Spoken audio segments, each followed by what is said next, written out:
From the News Channel 5 Network, this is OpenLine.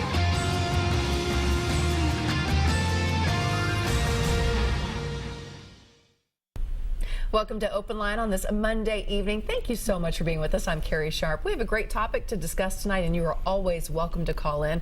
Our topic tonight is caregivers, and Jennifer Abernathy, the Executive Director from the Tennessee Respite Coalition, is here with me this evening. Good evening to you. Yes, thank you so much for having me here tonight. This is a special month. November is National Family Caregiver Month. And so we have a lot to talk about. And when it comes to caregivers, their unique job, the challenges, the joys, the hardships of that position.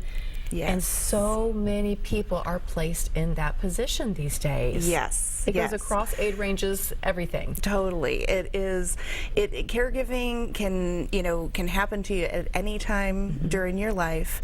You could have a child with a disability, a sibling with a disability that, you need to take care of as you become an adult. And then, of course, aging parents now with the baby boomers, getting older. It's definitely a growing population. And so all these people need somebody to care for them, and it usually winds up being a family member that, takes people in and cares for them in their home 24/7. Tell me what the Tennessee Respite Coalition does. Well, respite is the gift of time for family caregivers. So that means that caregivers can get that time away from their caregiving situation to take a break. And we've had caregivers use it to go to a movie with friends, continue their social life, go to a support group, or just take an uninterrupted nap, go outside and garden, kind of whatever is fulfilling to them and refreshes them so that they can continue to care for their loved one. And it is an invaluable experience, an invaluable time for that person. But I imagine it can sometimes come with a lot of guilt to say, I need help. I need some time away. Yes. Wow, that could be heavy when you're used to caring for someone 24/7 and you feel like that is your most important job that you do.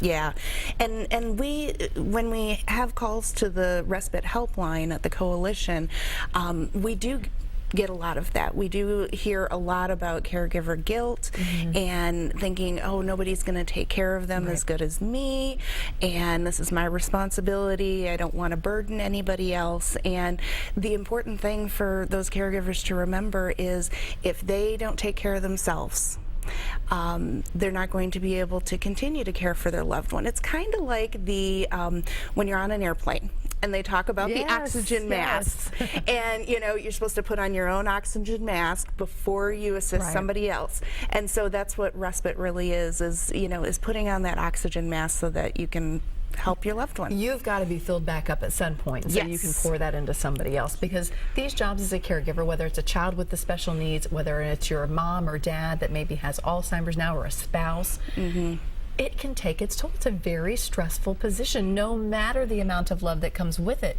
It is very stressful. Yes, it's extremely stressful. And life doesn't stop when you're a caregiver either. We have caregivers calling us that need respite to go to their own medical appointments.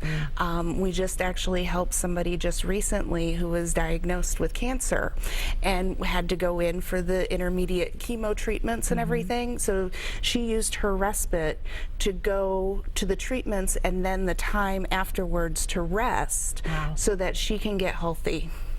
I know. Amazing. What a load that person is carrying. That's amazing. I want to invite you to give us a call too tonight. The number is always open, 615-737-PLUS or 7587. It's right there on the bottom of your screen. If you have been helped by the Tennessee Respite Coalition, we'd love to hear your story. Maybe it will help someone else who is watching tonight think, oh, I can do this too. This would be helpful to me. Or if you have a question about getting help as a caregiver, go ahead and give us a call. Jennifer is ready to answer any question you might have. Yes, I am confident that she can answer it tonight. So again, 615-737-7587 is the number to call here on Open Line. So Jennifer, tell me, what does respite look like? How do you get involved with this? what do you all provide? Well, we do have the statewide helpline. We are a statewide organization, so even people outside of the Nashville area can call. But not a state agency. You're a nonprofit. We are a nonprofit. Yeah. So we do have some funding through state agencies, but we are a separate nonprofit. And so with the Respite helpline, we try to gather information from across the state about different respite programs that might be able to help people in their local areas. Because a lot of times there are community resources that may be available and people just don't know.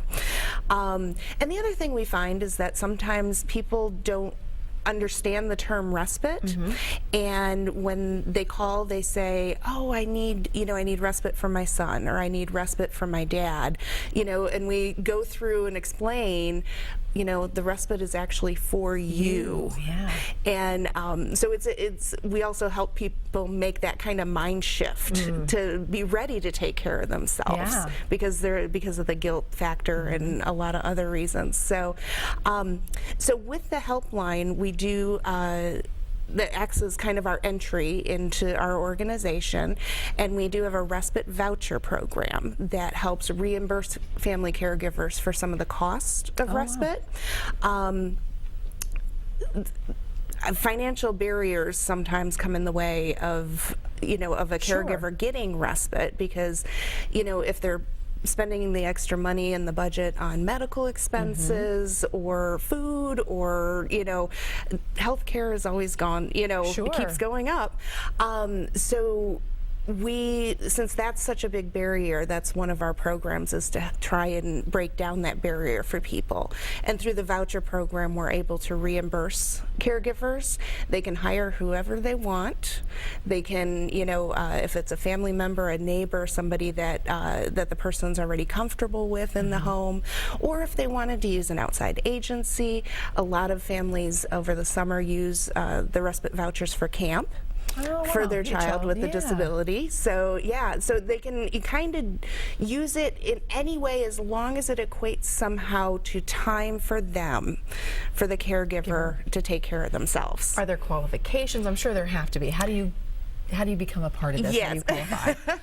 Well, the first thing, you have to be a full-time caregiver, which means living in the same home as the person that you're caring for. We get a lot of calls from people that may be distance caregivers, or living down the street from their loved one, and they go there every day. And that, that is a caregiving situation too, but we just have to limit to the people that are actually in the home all the time.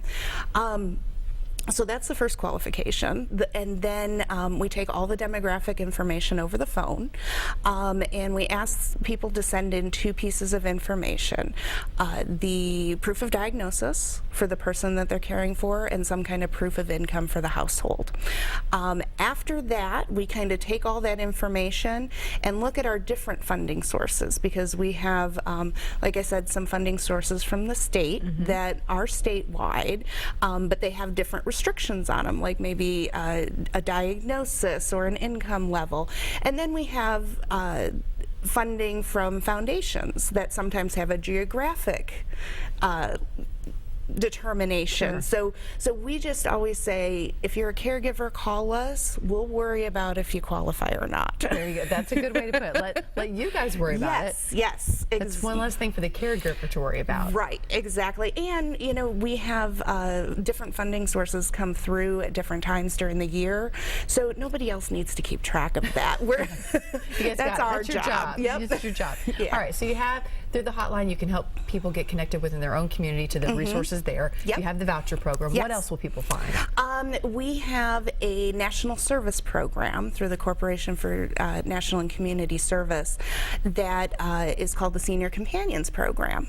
And that is volunteers who are over the age of 55, who have a limited income, can volunteer time to be placed in a home of someone that needs a companion, that has a caregiver that needs respite, and then that volunteer with the limited income also gets a stipend to supplement their income. So it's a win-win. It's a win-win all the way around. So well, I want to talk a little bit more about that program when we come back. So again, we are talking about caregivers tonight.